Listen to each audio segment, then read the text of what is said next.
Olá, meu nome é Alex, você está no canal do Bolsa de Dados e hoje a gente vai falar sobre ele, Warren Buffett, o maior investidor de todos os tempos. Solta a vinheta e vem comigo.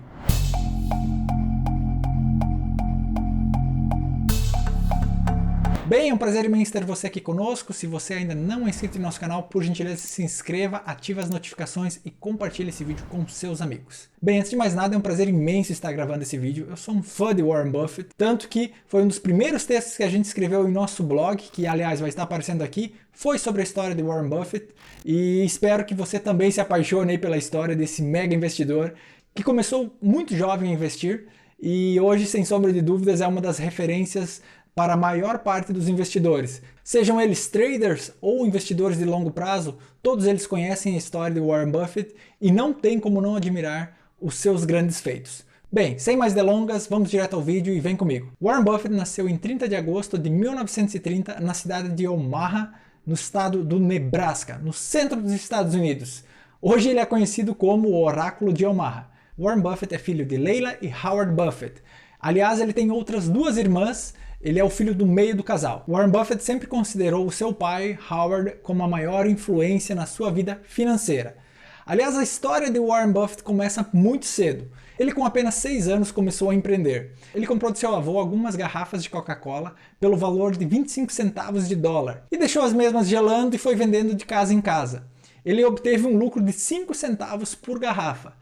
E aí, nesse primeiro momento, com apenas 6 anos de idade, é que começou a ver empreendedora de Buffett e também percebeu que é muito mais interessante colecionar dinheiro, pois outras crianças colecionavam, por exemplo, carrinhos e tudo mais, e o Buffett percebeu que colecionar dinheiro era muito mais interessante, pois ele comprava todos os bens que todas as outras crianças almejavam. A história não parou por aí, e com apenas 11 anos, o Buffett fez a primeira aquisição de ações em seu nome.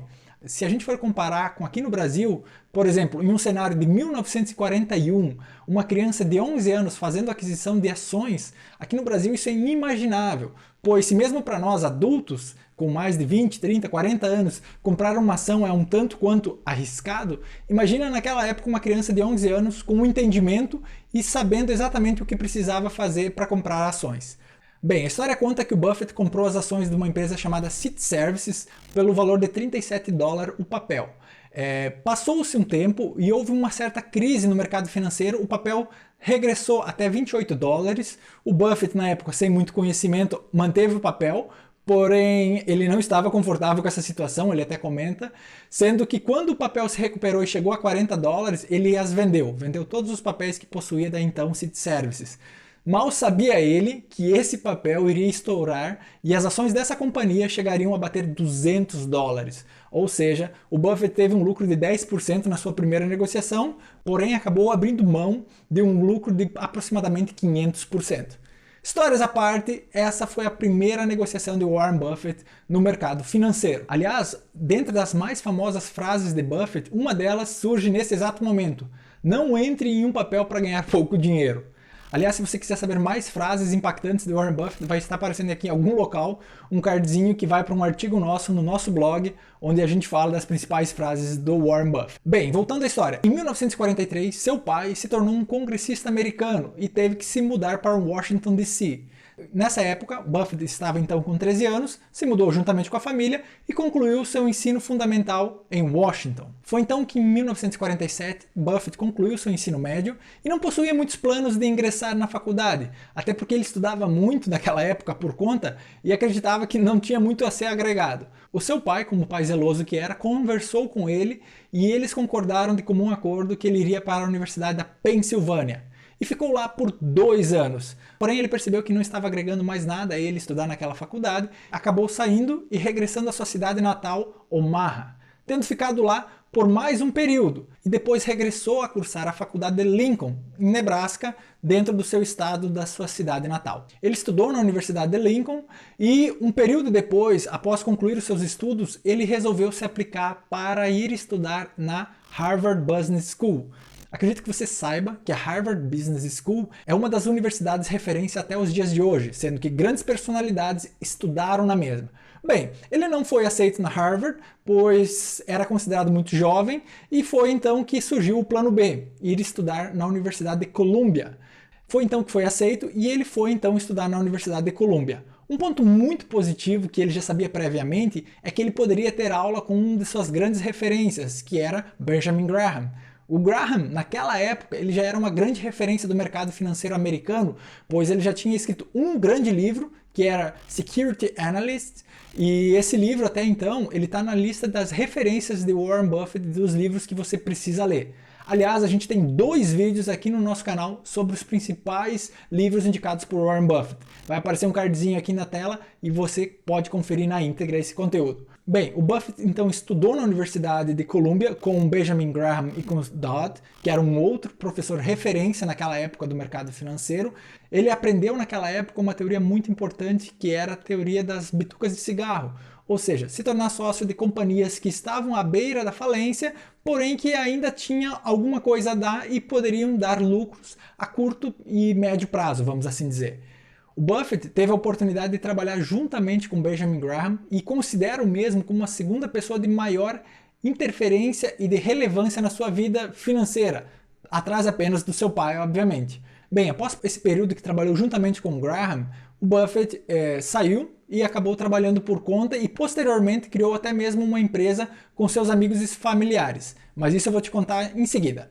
Uma coisa muito interessante é que no período de 1950 até 1964 é que ele pegou um capital de 9.800 dólares, que era o valor que ele possuía, e transformou em poucos anos em mais de 140 mil dólares. Bem, o Buffett acabou abrindo uma empresa com seus familiares e amigos logo depois desse período que estava junto com o Graham, chamada Buffett Associate Limited. Essa empresa contava com um capital social de 105 mil dólares e 100, ou seja, um valor até bem expressivo. O fato curioso é que a participação do Buffett financeira na empresa foi de apenas 100 dólares, pois a sua família e seus amigos consideravam e confiavam muito na sua análise e entraram com todo o resto do capital suficiente para ele trabalhar.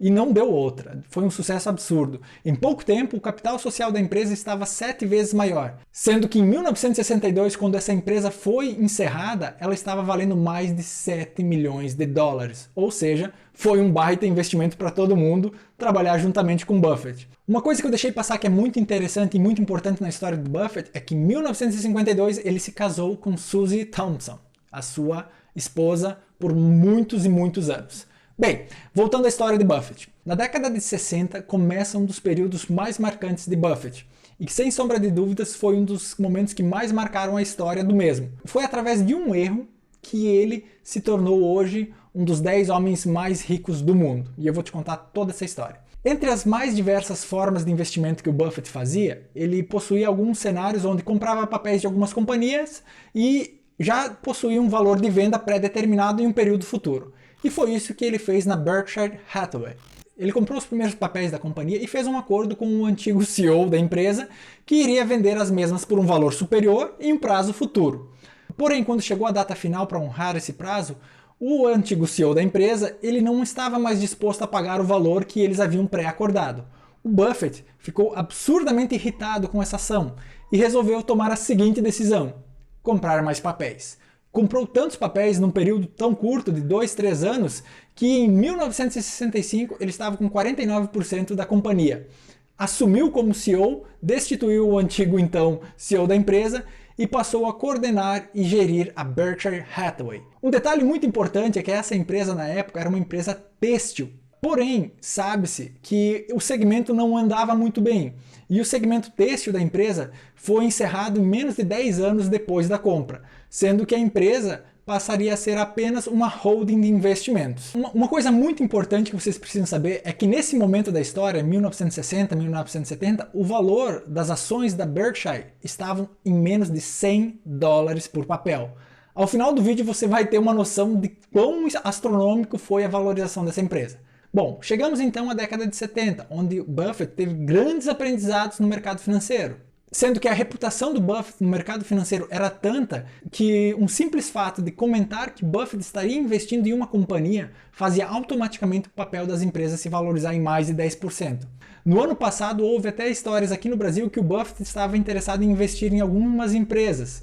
E essas empresas elas tiveram uma valorização recorde para aquele curto período de tempo, Porém, como era apenas um boato, elas voltaram ao seu antigo status. Pois bem, naquela época não era diferente. Se o Buffett elogiava uma empresa ou surgia um boato no mercado de que ele estaria disposto a investir numa companhia, ela automaticamente se valorizava. Na década de 80 também ocorreram grandes investimentos de Warren Buffett que resultaram em empresas extremamente lucrativas que ele possui até hoje. E uma delas é a Coca-Cola. A Coca tem uma ligação muito direta com Warren Buffett, sendo que foi a empresa que Buffett começou a trabalhar lá com 6 anos, vendendo ela de porta em porta. Bem, o Buffett na época, em 1980, já vinha estudando o papel e percebia que ele estava crescendo constantemente. Isso não o assustou, pois ele havia mudado a sua filosofia de investimento. Se no começo da sua história de investimento ele tinha uma noção e uma ideia de investir em empresas que estavam perto da falência, agora, junto com Magner, que foi o seu fiel escudeiro e a pessoa que trouxe esse novo conceito de investimento, e passou a buscar empresas extremamente lucrativas e sérias por valores adequados. E por isso chegou a Coca-Cola. Bem, aliás, uma outra frase do Buffett, ele fala muito que você precisa comprar empresas que até um idiota conseguiria administrar, pois um dia isso irá acontecer. Ou seja, algum idiota vai estar à frente da companhia e ele precisa saber administrar esse negócio. Bem, voltando ao vídeo. Bem, o Buffett então começou a comprar ações da Coca-Cola repentinamente, ano após ano, tendo chego ao máximo que uma pessoa ou corporação na época, a Berkshire, poderia ter de uma companhia, 10%. E ele traz esse papel até hoje, sendo que ele realmente imprimiu dinheiro com a Coca-Cola, tendo ganho muito dinheiro. Bem, passando a década de 80, chegamos à década de 90, onde a soberania de Warren Buffett no mercado foi questionada. No fim da década de 90, a Berkshire vinha acumulando quedas constantes, tendo chegado na mínima das 52 semanas. Se você não sabe, 52 semanas é um número referencial, ou seja, chegou no valor mínimo de um período muito longo. E como você pode ver nesses prints de jornais da época, o Buffett estava sendo sim questionado sobre sua filosofia de investimento, pois ele vinha trazendo empresas muito conservadoras, como a Coca-Cola, Gillette e Washington Post. E o mercado, na época, pulsava empresas.com, que se falava, empresas de tecnologia, empresas como a Google nos dias de hoje, porém em um outro cenário completamente diferente. E o Buffett falava abertamente que não entendia daquele negócio e não iria participar. Por isso, o Buffett ele era visto pelos outros investidores como a pessoa errada no mercado. Porém, com a explosão da bolha.com, muita gente perdeu dinheiro. Perdeu muito dinheiro mesmo. E Warren Buffett foi uma das pessoas menos afetadas, pois não estava dentro desse mercado. Além disso, o Buffett traz outras histórias muito importantes quando se fala em bolhas ou em momentos decisivos da história. Em 2008, para vocês terem uma noção, em meio à crise financeira dos Estados Unidos, com muitos bancos quebrando e muitas empresas solicitando ajuda governamental para se reerguerem, o Buffett foi às compras. Como vocês podem ver nesse print de jornal também, de anos depois, o Buffett lucrou aproximadamente 10 bilhões de dólares com aquisições de empresas muito grandes, como por exemplo a Dow Chemical, Bank of America e a Goldman Sachs. Bem, como se pode ver, o Warren Buffett não tem medo de riscos desde que ele entenda do negócio. Por isso que ele foi tão importante na retomada da economia americana naquele período negro de 2008. Bem, um pouquinho antes nessa história, em 2006, o Warren Buffett já era um dos homens mais ricos do mundo, tendo ganhado muito dinheiro com investimentos. E ele assumiu, juntamente com Bill e Melinda Gates, uma doação significativa de seus valores e até mesmo de suas ações da companhia para a instituição Bill e Melinda Gates, que possui um trabalho maravilhoso no continente africano. Então, ano após ano, o Buffett aumentaria a doação de valores à instituição carente. Além disso, o Buffett é um dos maiores filântropos do mundo, sendo que ele ajuda outras tantas instituições que fazem um trabalho muito bacana pelo mundo afora. Pois bem, em 2016 houve uma das últimas grandes cartadas de Warren Buffett no mercado financeiro, que foi a aquisição de mais de $1 bilhão da empresa da maçãzinha, Apple, que aliás teve muito lucro nos anos que se sucederam. Bem, o Warren Buffett, como vocês podem ver, ele é um cara muito à frente do seu tempo em diversos aspectos, mas muitas vezes quando surge alguma novidade que ele não conhece, ele prefere ficar de fora, como é, por exemplo, nos dias de hoje, as criptomoedas. Ele fala que ele não entende do negócio e também prefere não investir. Sobre investimentos, ele até investiu aqui no Brasil nesse ano de 2021, sendo que, como vocês podem ver aqui nas notícias, ele investiu mais de 500 milhões de dólares na Nubank. Então é isso, eu acho que é muito importante você conhecer mais a história de Warren Buffett, pois sem sombra de dúvida ele é um dos maiores investidores de todos os tempos. Se você ficou com alguma dúvida, não deixe de comentar aqui embaixo, pois será um prazer imenso atender a sua solicitação. Não deixe de acompanhar também o nosso blog, pois lá temos conteúdos fenomenais sobre outros tantos grandes investidores, até sobre grandes investidores nacionais como Luiz Barsi, que em breve faremos um vídeo. Não deixe de se inscrever no nosso canal e a gente se vê em breve. Até mais e tchau, tchau!